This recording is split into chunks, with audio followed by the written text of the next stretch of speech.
And yes మరి ఇప్పుడు ఆలస్యం చేయకుండా నేను మురళీమోహన్ గారిని మాట్లాడాల్సిందిగా కోరుకుంటున్నాము. అందరికీ నమస్కారం అండి.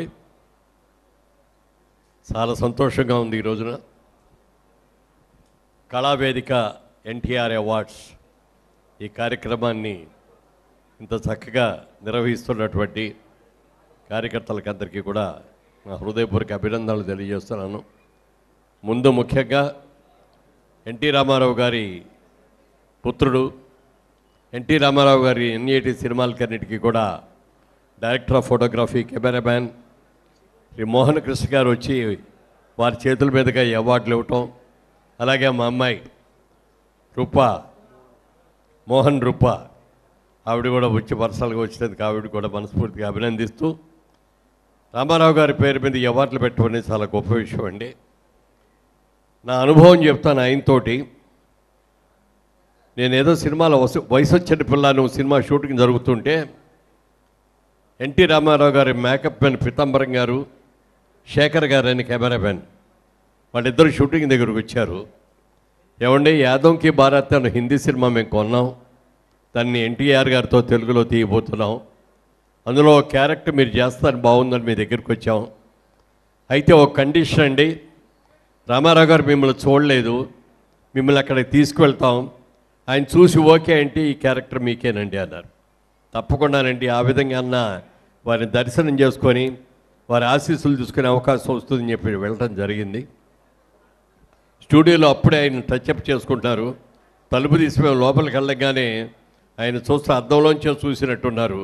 రండి బ్రదర్ మురళీమోహన్ గారు అన్నారు. నాకు కొంచెం ఇబ్బంది అనిపించింది. సార్ మీరు గారు అంటారు ఏమిటంటే, మాకు అందరినీ కూడా గౌరవించడం అలవాటు, నేను ఎవరినైనా సరే నువ్వు అని అన్నాం అని చెప్పి ఆయన అంత గొప్ప విషయం. నాకు తెలియకుండానే ఆయన చూడగానే వెళ్ళి ఆయన పాదాలకి నమస్కారం చేశారు.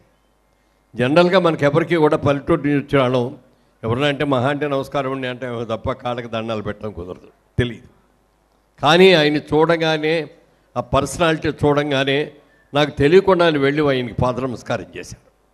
బ్రదర్ మీ గురించి విన్నాం, మిమ్మల్ని చూడలేదు, కానీ చాలా మంచి క్యారెక్టర్ ఇది, చెయ్యండి మంచి పేరు వస్తుందంటే తప్పకుండా అన్నగారు మీ ఆశీస్సులుండి మీరు ఆ క్యారెక్టర్ ఇస్తే చేస్తాను తప్పకుండా అన్నారు.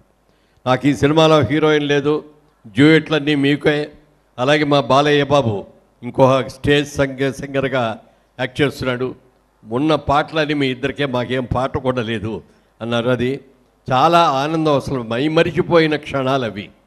ఆ రోజున ఎంజి రామచంద్ర గారు వచ్చి క్లాప్ కొట్టడం, బాలయ్య బాబు మీద ఎన్టీఆర్ గారి మీద మధ్యలో నేను ఉండి అది మేము ఫస్ట్ షాట్లో యాక్ట్ చేయటం అనేది జీవితంలో మరిచిపోలేని సంఘటన. అలాగే ఆ సినిమా దాదాపుగా 2 నెలలు షూటింగ్ జరిగింది. ఆ 2 నెలల్లో కూడా ప్రతి క్షణం కూడా నందమూరి వారి ఇద్దరు తండ్రి కొడుకులు ఇద్దరి మధ్యలో నేను కూడా కలిసి నటించడం నా అదృష్టంగా భావించాను. సినిమా పెద్ద హిట్ అయ్యింది. నేను అందుకున్న మొట్టమొదటి షీల్డు అనందమల అనుబంధం చిత్రంతోటి అందుకోవడం జరిగింది. అప్పుడే పైకి వస్తున్న నన్ను చాలామందికి నా పేరు కూడా పూర్తిగా తెలిసేది కాదు.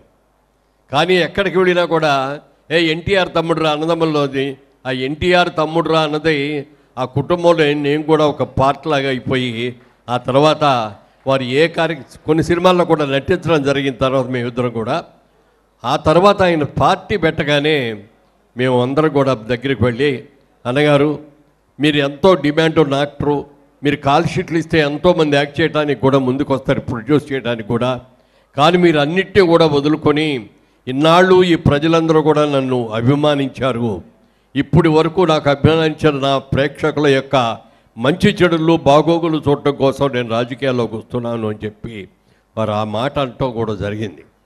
ఆ తర్వాత ఎన్నో సందర్భాల్లో మేము ఆయన్ని కలుసుకొని, అన్నగారు మీరు ఒక్కరే తిరుగుతున్నారు, మాకు ఏదైనా చెప్తే మేము కూడా వస్తాం ప్రచారానికి అని అంటే, బ్రదర్ మీరు ఎవరు కూడా రావద్దు, అక్కడ ఉన్నది ఇందిరాగాంధీతో పోటీపడి నువ్వా నేనా అని మేమిద్దరం కొట్టుకోవాలి, ఆవిడ కనుక నేను ఓడిపోతే నా ఎంత చూస్తే ఎలా చూస్తూ కూడా నాకు తెలుసు, అందుకని ధైర్యంగా వెళ్తున్నా, అవసరం ఉన్నప్పుడు మేము పిలుస్తాను అప్పుడు వద్దురుగానే అని చెప్పారు తప్ప మమ్మల్ని రానివ్వాల.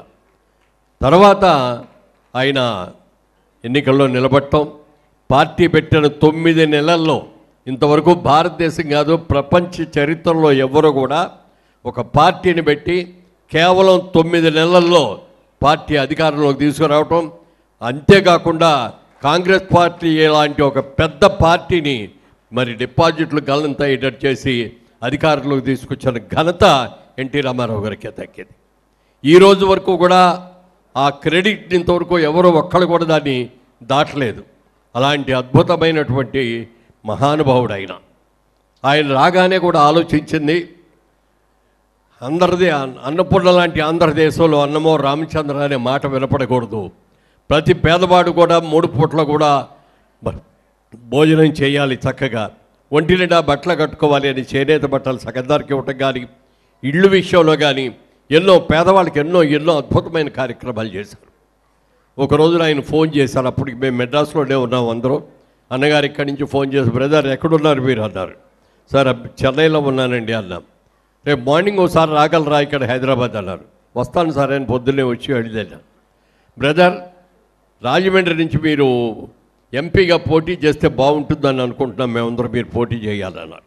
నాకు కళ్ళు తిరిగిపోయినట్టు అనిపించింది. నేనేమిటండి రాజకీయాలు ఏమిటి, మీరు వెళ్ళారంటే మీరు ఎన్నో త్యాగాలు చేసి వచ్చారు, నా లాంటి వాళ్ళు కాదండి అని అంటే, లేదు బ్రదర్ బాగుంటుంది నేను చెప్తున్నాం కదా, పిలిచి మరీ ఇస్తున్నాం, నన్ను 4 రోజులు టైం ఇవ్వండి సార్, ఒకసారి ఆలోచించుకొని వచ్చి చెప్తానన్న. అలాగే బ్రదర్ ఆలోచించుకొని వచ్చి ఓకే అనండి అన్నారు. అప్పుడు కూడా 4 రోజులు అయిన తర్వాత వెళ్ళి, అన్నగారు క్షమించాలి, మీరు ఇంత ఆప్యాయంగా నన్ను పిలిచి ఇచ్చినందుకు నాకు చాలా చాలా సంతోషం అండి, మీలాగా నేను అన్నీ త్యాగం చేసి రాలేను, నేను ఇప్పుడిప్పుడే పైకి వస్తున్నాను, ఇంకా నా పిల్లలు చదువుకుంటున్నారు, క్షమించండి అన్నగారు అంటే, okay brother it's all right అన్నారు. అలా ఎన్నో సందర్భాలుగా ఆయన ఎన్నో ఆశీస్సులు అందజేశారు.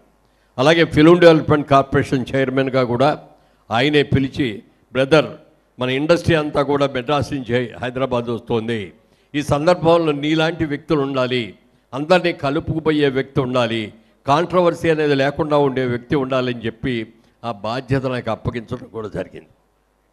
అలాంటి మహనీయుడు, వారి కుటుంబంలో నేను పుట్టకపోయినా ఎన్టీఆర్ తమ్ముడుగా నందమూరి వారికి సంవత్సరంలో నేను కూడా ఒక మెంబర్లని నేను ఆనందంగా ఫీల్ అవుతూ ఈరోజు ఈ కార్యక్రమం చేస్తూ ఎన్టీఆర్ గారి నేషనల్ అవార్డు, ఎన్టీఆర్ గారి లైఫ్ అచీవ్మెంట్ అవార్డు నాకు ఇచ్చి మరి ఈ రోజున సత్కరించినందుకు మా సోదరుడు మరి మోహన్ కృష్ణ గారికి, మోహన రూప గారికి అందరు కూడా కృతజ్ఞతలు చేస్తూ మరి ఈ కార్యక్రమాన్ని ఇంత అద్భుతంగా నిర్వహించిన అందరికీ కూడా నా హృదయపూర్వక నమస్కారాలు తెలియజేస్తూ సెలవు తీసుకున్నాను. జై హింద్.